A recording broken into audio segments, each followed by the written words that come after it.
Hello, awesome students. Biali, Kenwa, Ambio. Um, Welcome to another week with New Mexico Literary Landscapes and Beyond. This week, we're going to be talking a little bit more about some of the traditional songs and poetic stylings, I guess you could say, of Nuevo Mexico. Um, and so we'll be diving into them a little bit. And this is always an interesting one because there's so much of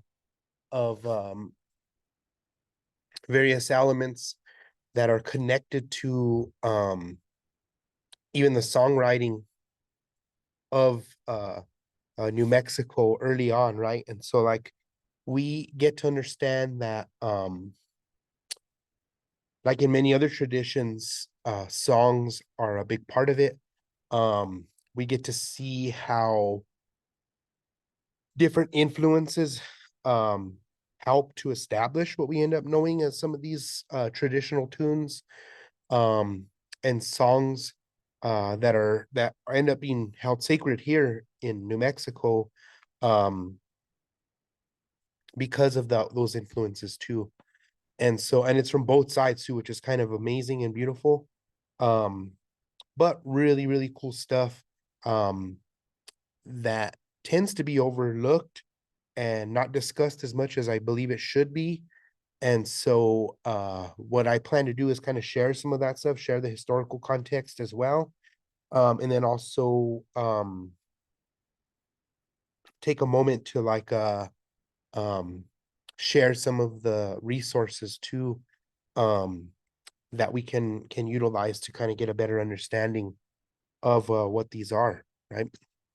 And so to do that, I think it's necessary to kind of discuss um what they are themselves and how they apply to what we consider New Mexico's literary landscapes. And so I'd like to just share this PowerPoint again. I know this is kind of my thing. Oops, went too far ahead. I'm trying to make myself bigger here. Um, there we go. Hi, there's me.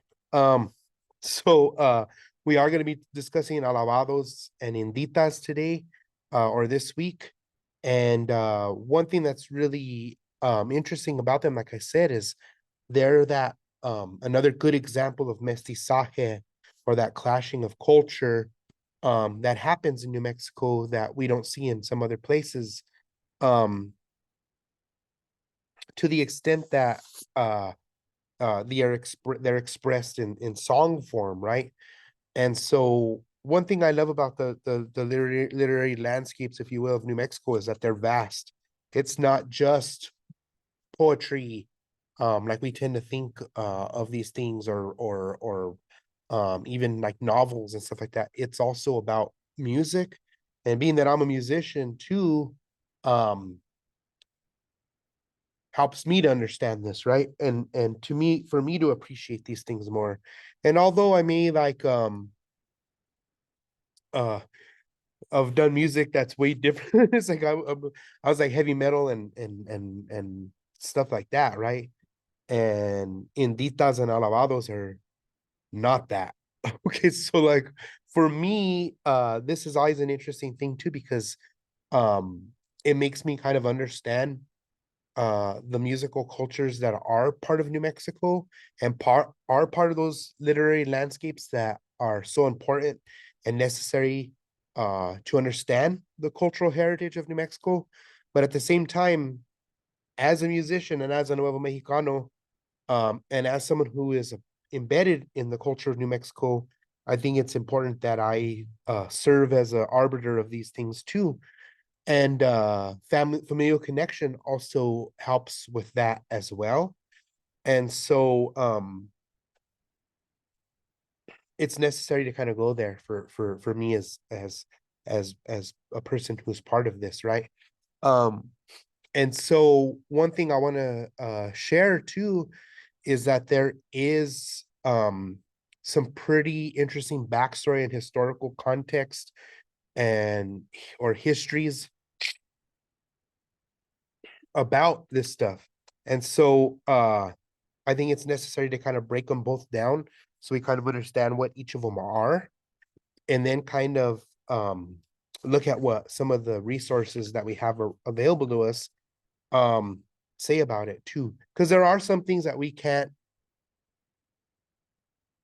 share because of the traditions attached to these. And so some songs can only be used or accessed during certain things, so during certain events like a funeral or something like that, or even certain masses and stuff like that too, because we have to remember like a lot of the stuff that we have in regard to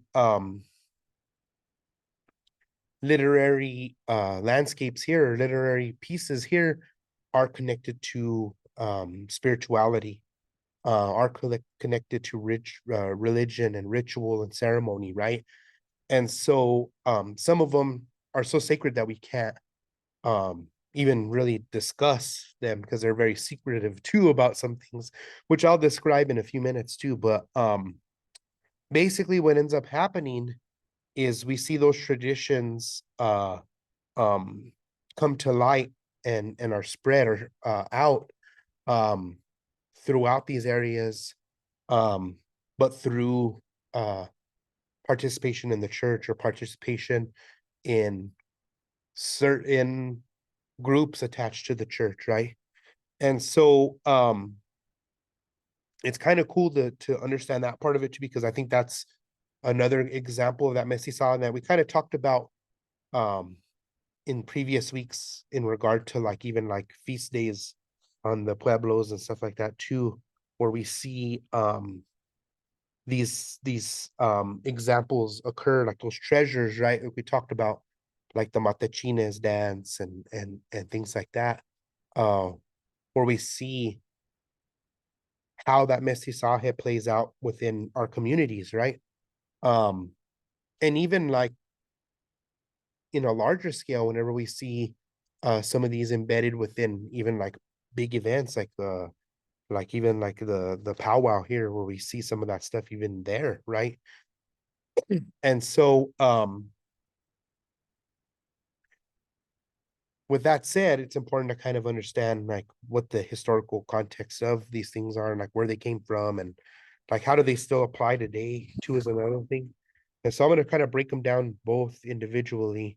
And I'm going to try to keep this one a little bit shorter because the videos that I'm sharing this week are a little bit longer, um, in order to respect your time and stuff like that too. Bueno, let's get going. So, Inditas de Nuevo Mexico.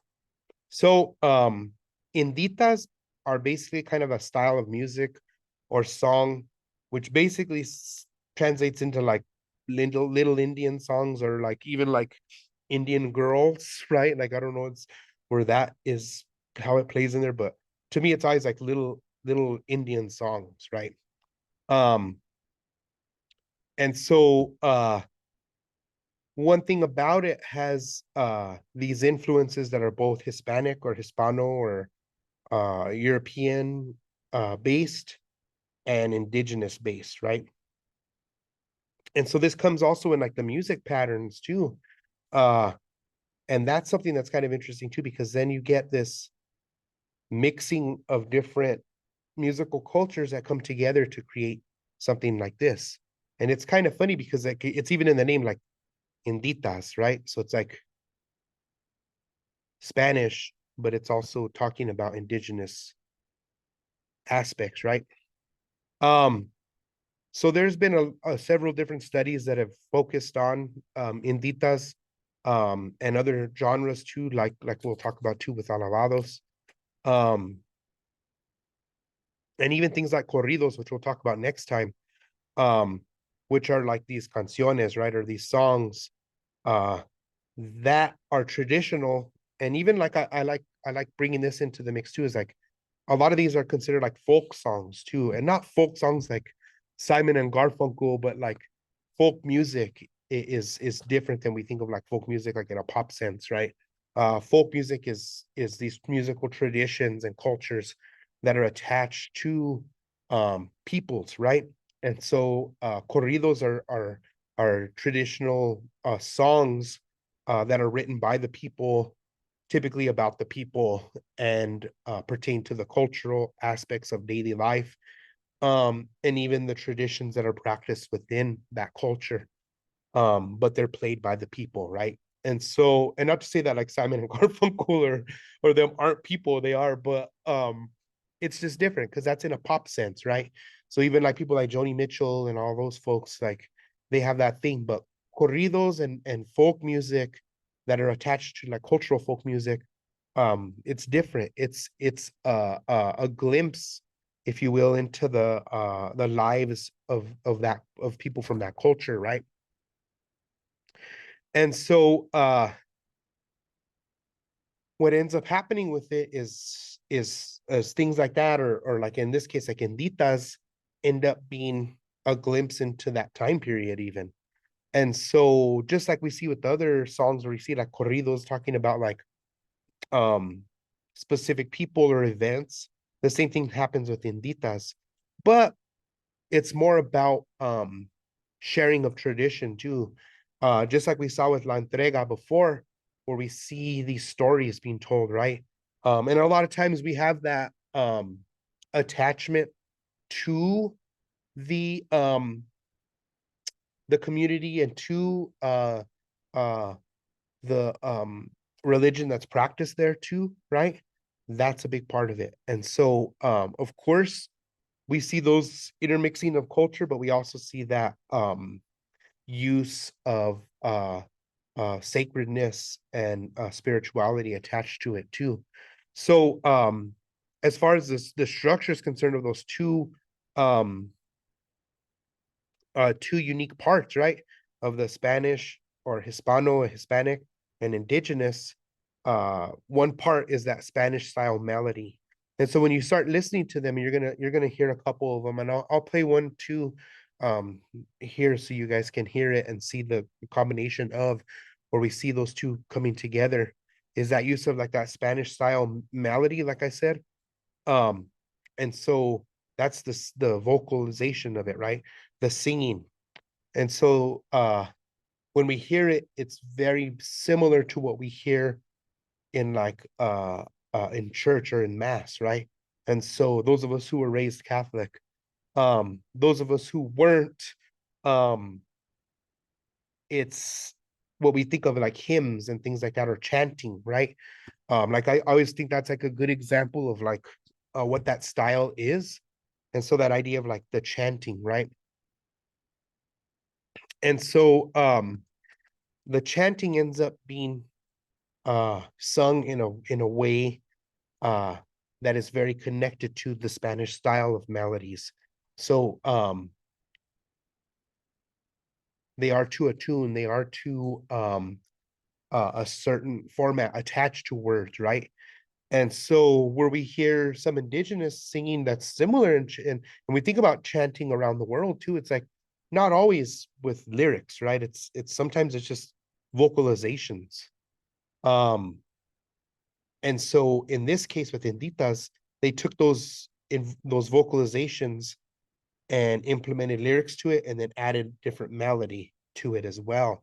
So it does have that classical sound, but then it also throw in some like indigenous variation too, right? And so that's one thing that's pretty cool about it. But then on top of it, the rhythmic patterns are indigenous. So whenever you hear an indita, you'll notice that rhythm pattern. Uh, it'll be very familiar to what we see in a lot of native style dance and stuff like that too. Those rhythmic patterns, right? And so those are the main characteristics or identifying characteristics of Inditas, is that we see that Spanish style and use of Spanish language, right?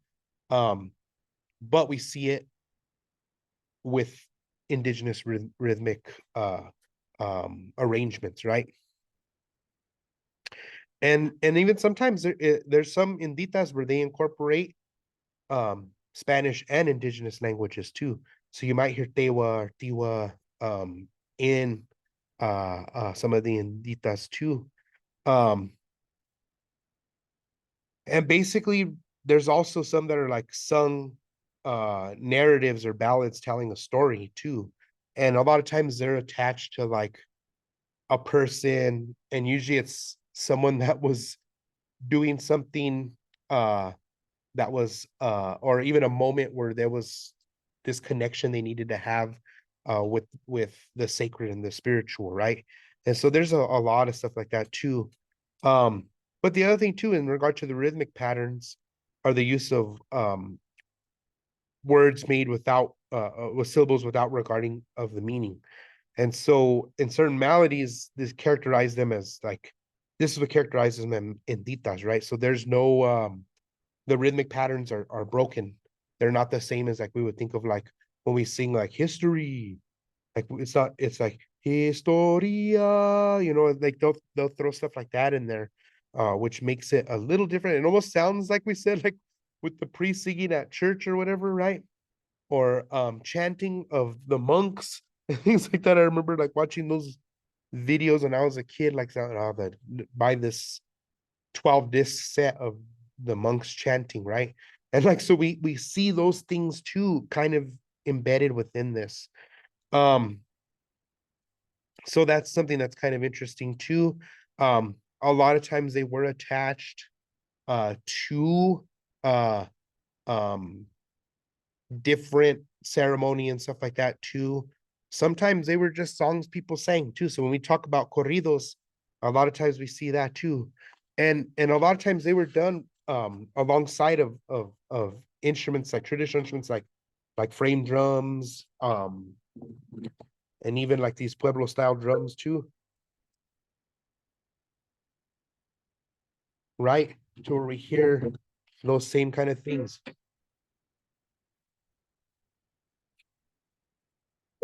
So and I'll talk more about the rhythms in in a few minutes too, but that was another kind of interesting thing about it as well. There's also a lot of imagery attached to it too. And so a lot of the imagery is attached to like even things surrounding us, like the like nature. There's a lot of stuff attached to the natural world, I guess you would say. So I like using this photo here where it's like there's inditas like about the church and a storm coming and things like that, right? And then how that person may have saved people from the storm by getting them in the church. Like it's just like stuff like that. And then like there's always some kind of little element to it too. And we'll talk about that too more with the other kinds of stuff too. But there's a lot of that that's connected to um what we know from the collection of these songs based off of the imagery that's embedded within them too, right? And you're going to read some of them too, like you're going to read one of them and listen to a couple of other ones. um and some a lot of them are like ballads, right? And so there's a lot of that too where we're talking about like even like um sacred animals too, like horses and buffalo and things like that. But we also talk about stories, right? And uh how death even is a part of it, right? And so or the the resurrection, or how you said a resurrection, reconnection, right? Of peoples, right? Where they have been disconnected from each other. But we also talk about even plant life around us, like cactus and the fruits attached to them, and how they can they can represent um lifetimes, right? Or life moments. And so that's another thing too, that you have to that you'll notice in some of these inditas, right? And so one thing also to consider is the rhythms, like I told you before. So you're going to see there's a lot of the rhythms that are going to be played that are very traditional. So we have those like,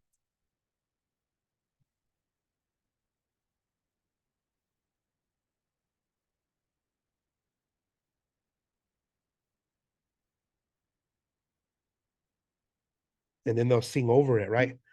I don't know like so all the lyrics of all this of the inditas, but that's like what we'll notice. But it is in that chant format, but the chant also includes that rhythm to it, which is pretty cool too.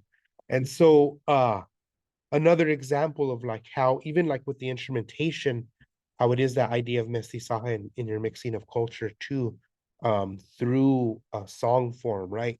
To where we have like even the instrument, like the drum, like the sacred drum, right? Like that drum that we talked about before, that has so much connection and so much um to do with ceremony, to do with that interconnectedness, right? And so and it comes from the land too. That's the other thing too. Like when you look at this, like like this comes from the land. This was a piñon tree, right? One time, and then now it's a drum, and it's a drum that helps me connect to that, right? And so Inditas are that. Like that's what's so beautiful about them. That's what I love about them too, is they are those things. They're the connection that we still have to that part of our culture. Um, Even though we don't hear them as much, right? Like you're not gonna go on the radio and hear an Indita. That's not how it is, unfortunately. So that's why it's important to kind of understand this and be aware of it and be exposed to it too, because a lot of times we don't have those opportunities. The other thing too is it's these narratives too, right? And so that goes along with even the imagery, where we have these narratives and perspectives that end up giving us a glimpse into like daily life of people's too, and also like what it was like to be around during this time, right? When these songs were written. And I mean they're written from like really like the 1700s, even till nowadays, right? Where we still have some, but there's even songs that are traditional too, um, that are utilized for different ceremony and stuff like that too, like I said before. Um, but really they were kind of just like I told you before, kind of like the corridos, like if you will, if like this region, right? They were a little different because they did tell the story, but they had that indigenous, um, total indigenous connection to it, where we saw with the drums. And I'm gonna place, you're gonna listen to some too, where you're gonna even hear like the flute and stuff like that being played, which was not uncommon. Actually was very common for people to utilize instruments like I said, the drum and the flute, um, within the Indita song, right? Um, the other thing too is like about gender. Um, you'll hear a lot of these songs um talking even about women and from a woman's perspective. But a lot of times the thing about it too is like they're a lot of times they're sung by men. So there is that kind of thing in there. Um, Maybe a little male dominated, I would say. Um, but we do get inditas that are sung by women, and I think like one of the ones that you'll hear on there too is going to be you'll have an example of that, but most of them were sung mostly by men. Um, and so that's another thing to think about. But some of them are about women, like one of the ones that you're gonna hear or read too is written by a woman but sung by a man. Um, but it'll talk even about like what it's like for mothers to see their son come back or something like that, or or see their love for the first time or whatever, you know what I mean? So there's that in there too. So it's kind of weird because there's like this perspective and these narratives that are built into it, but mostly sung by males, um, which is also something kind of interesting. But now, like more in a more modern context, there are inditas that are sung by women, right? But for a long time, the traditions were that connection. So the thing that's really cool about this too, like and I kind of already breezed on it, was the idea of like that it is this example of connecting to culture, right? That idea of like understanding like this is what New Mexico is, right? New Mexico is the Pueblo drum, the flute in a song sung in Spanish. Like that's us. That's who we are. And that's what I kind of love about Inditas is like they're like a perfect example of that. And just like we see with other things like our food and stuff like that too, but with this, it's like a good example of like what it means uh to be New Mexican, and what the culture is like too, right? And so we hear this just in like a little song where we hear that played out. Um and it's cool because like even us as New Mexicans tend to like forget about that. And so like, and I've said this before, like we're pretty bad about like understanding it just because it's embedded within who we are. It's all around us. And so whenever we go outside and we drive on the highway, right? Like we passed, like when we're driving in Albuquerque and go on I-25 or I-25, you cut right through Sandia Pueblo, out, then you go in Albuquerque, then you cut into Isleta. And so it's all around us and we just take it kind of for granted. But in the end, like it is who we are, and it is kind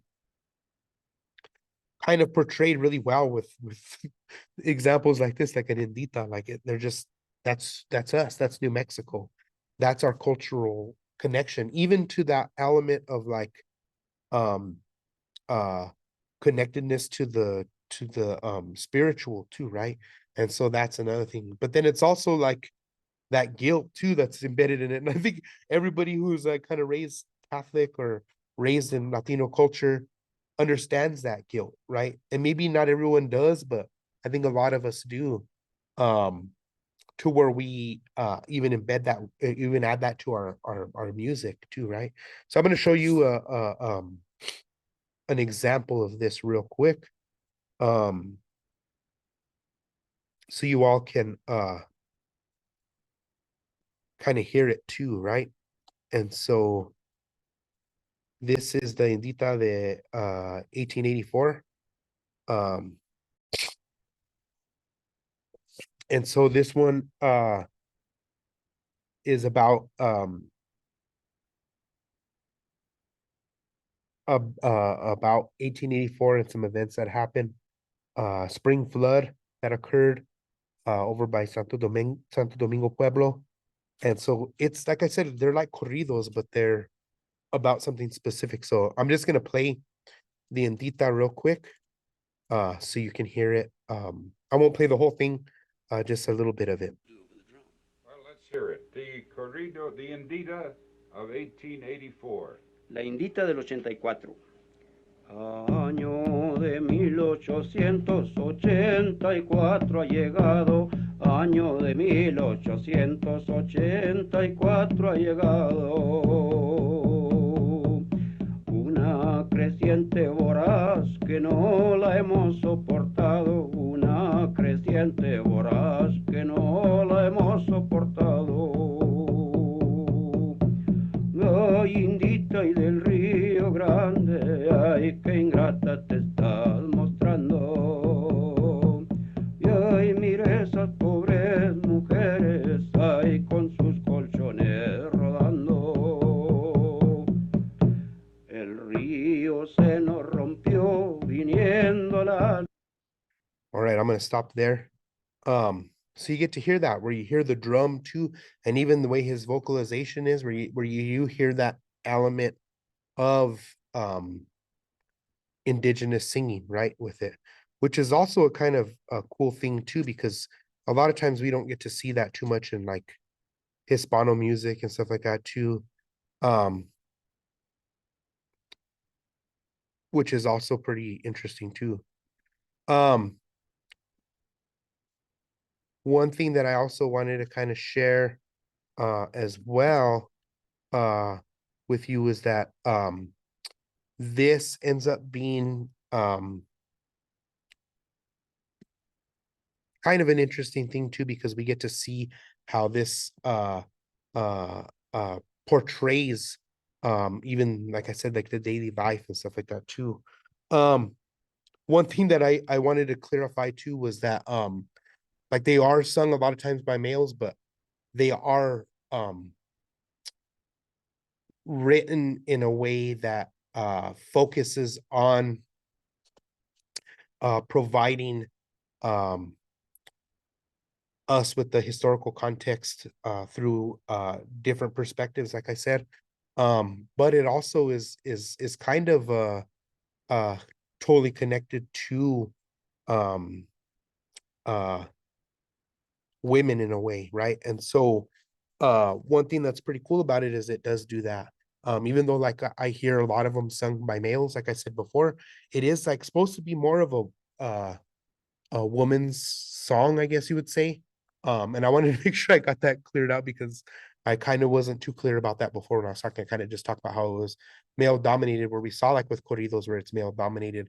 But here, in a sense, and I put this in my notes and I fucked up and said and missed that part. But so I wanted to clarify that. So it is like different than that to we see with corridos where we have it heavily male dominated. Inditas and I that's my bad. Um uh we're kind of focused more on women. Um and that was something that was kind of beautiful too, because you didn't see that too often with songs, right? And so to be clear, that was an important part of it too.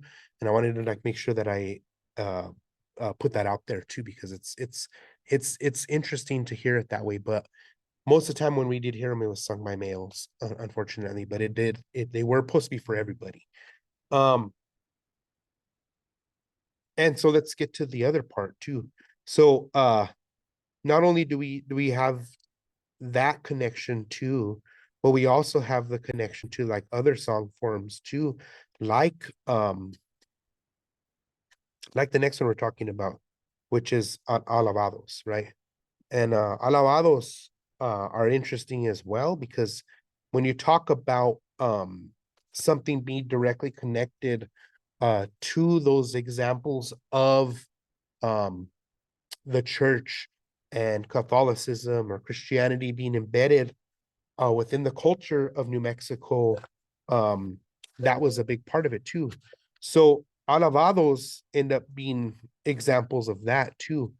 And so what ended up happening is in New Mexico, um alabados made their way here, and alabados comes from alabar, which means to praise. And it has its uh connection to the mestizaje that happened in Spain too, with the uh intermixing of culture between the Christians and the Moors, right? Or the uh people of the Middle East and the Mediterranean that were practicing Islam, right? So we get that there too. And one thing that's kind of cool about it was that or interesting about it, I should say, was that this comes across in the music too, right, of the church. And so these hymns that were created and written to be utilized in church services or mass, right, um ended up being brought over to the New World um with the Spanish, um and used in the mission churches that were all throughout the Southwest, especially here in New Mexico, where we have these mission churches all over, right? And so those songs end up being preserved by specific people here um in places like New Mexico, right? And so those songs end up being like, you remember 1680 happened, the Pueblo Revolt? Well, when the Spanish were taken out and uh the indigenous peoples uh did not have priests here and stuff like that anymore, what ended up happening is certain individuals took on the responsibility of like keeping some of those traditions alive. And that was like a big deal because it caused a lot of friction between the different Pueblo groups here in New Mexico, because like folks like Popeye and his groups our followers wanted to purge everything that was Spanish out of here. But some of them didn't want to get rid of it. Some of them did connect with the church and wanted to keep those traditions here, and so that was a problem, and it ended up causing a little bit of unrest between the Pueblo people. Um, so some of them continued to want to preserve that practice, right? And so that would end up leading to what would end up being a specific group here in New Mexico, with the absence of the Spanish, and people still wanting to continue those traditions. Some of the only things that were left were the songs, those hymns, right? And so a group of them, which ended up being called the Penitente Brotherhood, right? Or Hermanos de la Luz, Brothers of the Light, right? Um, were the one of those groups, and this is like in northern New Mexico, central New Mexico, and not so much, a little bit in the south, but more up here in the north central part of the state, where the Penitente Brotherhood were in these rural communities, um, and they wanted to keep those traditions. And so after the Spanish came back, the Spanish were like, wait a minute, like some of them are still practicing the things that we taught them, right? The practices of the church, right? And so they were like kind of shocked to see that, but then they were like excited because that's how their outreach had worked for them, right? And so that was one thing that was really interesting in regard to how they were able to do that. And so what ended up happening, and this happens like in southern Colorado too, I forgot to mention that. Sorry guys, I'm like, oh, I'm like forgetting a bunch of shit today, but trying my best, all right. So we also have to remember that it was like southern Colorado, and like I always joke around because like southern Colorado is like New Mexico, it's like El Paso to me, you know what I mean? Where we have uh uh places in another state, but really are like, to me it's Nuevo Mexico. And so that happens. Of course the Spanish embrace that part. Um, and so kind of continue to push it. At first they're kind of like, no, you guys are doing it wrong. And then they were like, the Penitente Brotherhood would still do it. And like the way they were doing it wrong was a lot of times with the song structure. So they didn't want this. Remember, this was like bad. This was seen as a negative. Like these drums were not a part of what the Spanish wanted the culture to be, right? But the Penitente Brotherhood did it anyway. So they utilized those things anyway. They utilized the way they sang in a more indigenous way, like we saw with Inditas, right? But they did it in a manner that was acceptable by the church, right? Community and stuff like that too. And so they allowed it. Um, and the Penitente Brotherhood started to establish like local chapters even, right? And so they called them moradas, right? And that's from the word morar, which means to reside or like to live in. And they even had like elected officials and stuff like that too, where they had like people like the hermano mayor, right? The elder brother, or like the main person within that morada. And those moradas served as different things. So like before the Spanish came back, like they were the church. Like the moradas ended up being the church, right? And so they did a number of things to that typically the churches would do back in the day, right? And so they're the ones that the brothers and people that were the brothers that are part of the moradas were the ones that tended to the sick. They helped people with heavy work and all this stuff. They fed the poor and the stricken, right? They did all this stuff that they were taught. And we're also like part of already like community-based stuff that were part of the indigenous people's culture anyway, but they did it from the moradas, right? And so one thing that was interesting about that too was that when they did that and they did these things, they ended up serving as that. So whenever the Spanish came back, they saw them doing all this, saw them working with the community, saw them bringing that element there, right, to those communities, and the church started to kind of just embrace it. But it took a while. Like it wasn't right away. It took a little while before that would happen.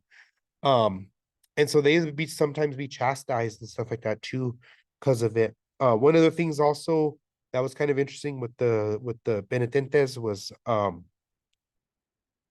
they had a lot of direct connection to this observance of the passion of Jesus, and this and that idea of the spirit of the penance. And so they observed that a lot. So that was like a big part of like what they did besides that community work and stuff like that too. So like they would do some pretty wild stuff. And so sometimes it would like freak people out too. And I'll kind of share a story in a minute about that. But so like during Lent or like Holy Week, uh they would hold like these worship retreats, right? And have these public rituals that would be done through the moradas and then into the public, right? Um, and so during that time, they would a big part of it was like showing penance, right? And so there was a lot of wild stuff there that occurred, um, where we saw them do some pretty interesting stuff, even like stuff that would kind of shock people, I think. Even nowadays was like self-flagellation, right? And so they would basically kind of torture themselves in as a way of penance, right? And so we hear about this like in different communities too, um, where people do that kind of stuff, right? And so one thing that they would do was self-flagellate, and a lot of that was because they saw some of the priests doing it too before um they took off and then came back, and even after, where penance was that, right? And even like you have to think about the Spanish Inquisition too, and how that ends up being like an influence for this, right? And I don't want to give too much out because like the Penitente Brotherhood has a lot of secrets, but that was like one of the things. And we see in this picture where this is during Holy Week, um, where we saw them like participating in examples of the Passion of Jesus, right? Where they carry a cross across the desert with no shoes and stuff like that too, and even be placed on the cross, um, and have to do that penance. They would uh you'd hear about them like doing things like whipping themselves and stuff like that too. And so one of the things too that's kind of interesting about it too is like a lot of times people just associate that with the Spanish element of it, and even like the priests coming in and doing that too, or even like the Spanish Inquisition like forcing people to do it. But self-flagellation is also in a lot of indigenous traditions too. And so around the world, like pain is seen as a path of spiritual ecstasy too, right? Sitting in a sweat lodge and going through that, like that's pain. Like those of us who have done it, like it's not easy. It's hard, right? And we have other examples too, like even like scarification or even like tattoos, right? Like tattoos, like that's that pain, but it's that spiritual pain too that we connect to um in a way of making that connection to uh the spiritual world, right? Or that feeling inside, right? And so that was also a part of it too. And so like those two kind of went hand in hand. And so you talk about Mestizaje again with just that was kind of an interesting thing too. And so what ends up happening is they do those things, and I'll tell you a story real quick. My mother's part of my mother's family is from Puerto de Luna, or like Santa Rosa, New Mexico, right? And they had that one of their morada there is like really well known throughout New Mexico, and they have like this other thing too is like the moradas, the different moradas around the state, have uh their alabados are different from each other. So they may have a specific alabado they sing, but they sing it different in different places. And the one in Puerto de Luna was really well known for having like these really um it's kind of funny to say like cool alabados, but that's what it was seen as, you know. So they had these really distinct and special alabados that they would do, and they were pretty known.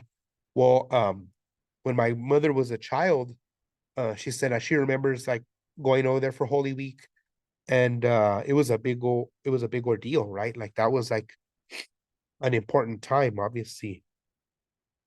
And so she says she remembers going over there and seeing them doing stuff like we're seeing in the picture here. And this is from Ray John de Aragon's book, Hermanos de la Luz. If you are interested in learning more about that, read that book. It's awesome. He's a close family friend, and he really does a wonderful job of kind of sharing um, the histories and stuff like that of the Penitente Brotherhood. And so she saw them doing stuff like that, and she was like, it was kind of scary, she was like, so as a little kid, I was like, I didn't want to look over there. And for a long time, she said, I was like kind of traumatized from it, right? So like whenever we'd pass by where the morada was, we would be like, ooh, and like kind of run. And I think that was kind of ironic that it's supposed to be this like wonderful thing, and then like the kids were like terrified of it, right? And it's like not understanding and stuff like that too. But that was kind of an interesting thing too. Um, the other thing that was kind of wild too is that they end up like it wasn't just that, but they also did other things too. Like they were responsible for sponsoring the funerals and burials and wakes of the dead, um, and wakes for the saints and stuff like that too. So their responsibilities were tied also to that, not just things during Holy Week and not like the other things I said about tending to the sick and stuff like that too, but also for that. And so the Spanish the Catholic Church, when they finally got everything cleared out, they let them continue to do that. And we still see that in the north. Um like I said, even with my mom, like talking about that, like I remember like even going to funerals over there later on in life where like my one of my tios was part of that, right? And so when we went to his funeral, like of course the Benedente brothers showed up, and they're the ones that did the rosary, right? And stuff like that too. And so and it was different. Like I remember being a little kid and being like, this is different than other ones I've been to, right? Um, and even like with my wife's family, same thing. They're from like Mora and Las Vegas area, right? Where they had moradas and stuff like that too. And like going to her uncle's funeral recently, and like the Benedente brothers rolled up, and they're the ones that did the rosary again, and that was their responsibility, right? But back in the day, they were the ones that would host and everything like that. So it was a pretty important position to be in, right? Or a group to be a part of. And so there was a lot of responsibility attached to it. The language, there's a lot to do with language too in Alabados, which you'll see because you're gonna listen to some and hear them and stuff like that too. The video you're gonna watch talks about that. But Ray John Aragon talks about those responsibilities, and one of his things talks about is the language. One thing that's pretty interesting too is that we end up getting this information um and these details from also like artifacts and stuff like that too. So it's not just like what we say like with oral histories, it's also the artifacts that we have. So here's some of those like uh things they would use to hit themselves, to flagellate themselves, right? In penance, um and also writings and devotion. So they were really, it was really important for them to write, and part of what they would write were the alabados. And so like when you became part of the brotherhood, penitentes, it was um expected that you would take note of these alabados, right? And you'd write them, and that's how come we have them. So we have these diaries and these notebooks that the brothers would keep with them, to reference to whenever they were doing taking part in some of these ceremonies and stuff like that too. um and so that's how we're able to acquire them, right? And so this is actual photographs of them. um and once again, so we saw how there's those similarities to like other cultures and things like that too. um and then like so like I said, with even like Lakota Sundance and stuff like that too, where we see people do these interesting things, right? And the tattoos and all that stuff too. But in regard to that, and I kind of talked about my experiences already, so sorry, I got ahead of myself on there. But like that was it, like that's what it was, and those alabados were ended up being a part of it. So when you went to the when you go to those services, like a funeral or whatever, and you experience the penitentes coming in and doing the rosary, or even during the funeral coming and singing a couple of alabados to send their brother off, or send that person in their community off, um it's distinct. Like you don't see that in other places. That's New Mexico. Like that's uh a good example of it, right? And so when you do it, you can't help but like, as a Nuevo Mexicano, you can't help but like respect that, and you can't help but like have an understanding of it, right? And so that's something that's interesting about it too. And so alabados are that, like they are that, they are those examples too. Like we even heard, like I even said with Inditas, where we see the songs sung in a way that is Spanish, but it's also indigenous, Hispano, but also indigenous, right? Hispano and also Pueblo, right? And so it's kind of an interesting thing. Um, and I have like individuals who are close to me who are like part of that community, part of the brotherhood and things like that. And I like, I'm not giving anything away. Like they have a lot of stuff that they do, right? That are connected to the practice that they hold dear to their hearts, right? Um, that no one else will know unless you're in there, right? And so it is kind of like a secret. I don't want to say secret society, but also kind of like a group that has certain traditions that they want to just keep within the group, which is kind of interesting. So the times we do see it is usually in song form, and so those alabados are there, right? And so but the only reason we have them is because like the brotherhood is still around, um which is kind of another interesting thing. Sacred space and traditions, so we see this in embedded within um alabados themselves being a part of the penitentes and how they do that. This is one of the morradas here in New Mexico. And so these are still maintained, and some of these are like from the 1800s and shit, right? And so they're like old as hell, and they're still maintained. Like the one in Puerto de Luna, the same, right? Like they continue to maintain these sacred spaces and continue to practice these traditions even like hundreds of years later, couple hundred years later, right? And if that's not special, I don't know, you know, I don't know what really is. Like do we have other examples of this? Yeah, but this is something that's distinct. This is something that's New Mexican. This is something that we see, and there's other penitente communities in other places too, but like this is different. Like it's very much um a New Mexico thing in regard to like our penitente brotherhood, right? And it's pretty special. And regardless of like if what your religious affiliation is, or whatever have you, if you're a spiritual person or not, the thing about it, like the historical elements of it, and the cultural aspects to it make it special. That's what's interesting about it. And so the fact that they can continue to like, and even that too, like this is a sacred space. That's a good example of that mestizaje too, like where we see like those sacred spaces being a part of both cultures. And so of course it's going to happen here too in a special way. Like it's going to be a Pueblo style building where they do um Hispano traditions in, right?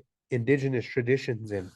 And so it's just a really interesting thing. Um, cool. Let me stop sharing real quick. All right. So we are going to be working on some stuff this week. I'm kind of giving you a week off for writing because next week you're gonna have a couple of things going on. Uh don't forget because your midterm is coming up next week, and so you will have to write go check out an outside of class event and then write about it. That's your midterm. Um I don't think I had mentioned that, but it is.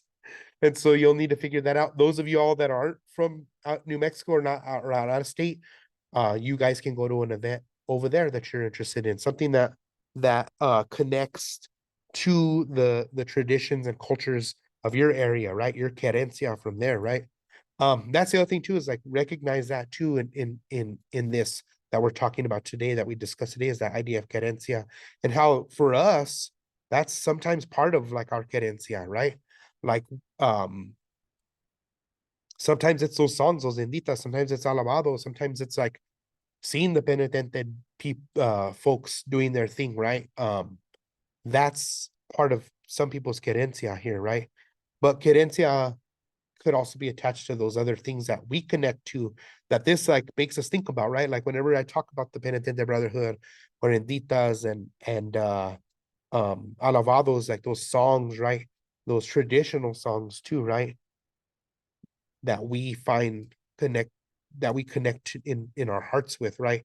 That make us feel at peace, that make us feel at home, that are part of our querencia, right? Like that's what I'm hoping you connect to this week. And so that's what you'll kind of be sharing. Um so this week you have a video discussion and then an inspiration forum, and that's it. There's no writing this week because I want you to try to start working on that midterm. They will be due not this week, but the following week. All right. So the eighth week. Um, cool. So I hope you enjoyed this. Sorry, I'm a little bit off this today. Just getting over being sick.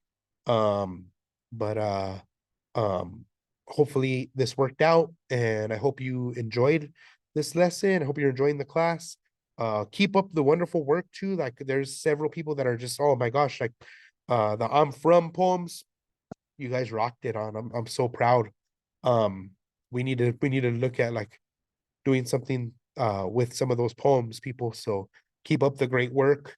I look forward to seeing some of your querencia stuff and your connections to the sacred too uh this week in your video lecture. I mean video uh discussion. Um but yeah, cool. Hope you all have a wonderful rest of your week, and bueno bye.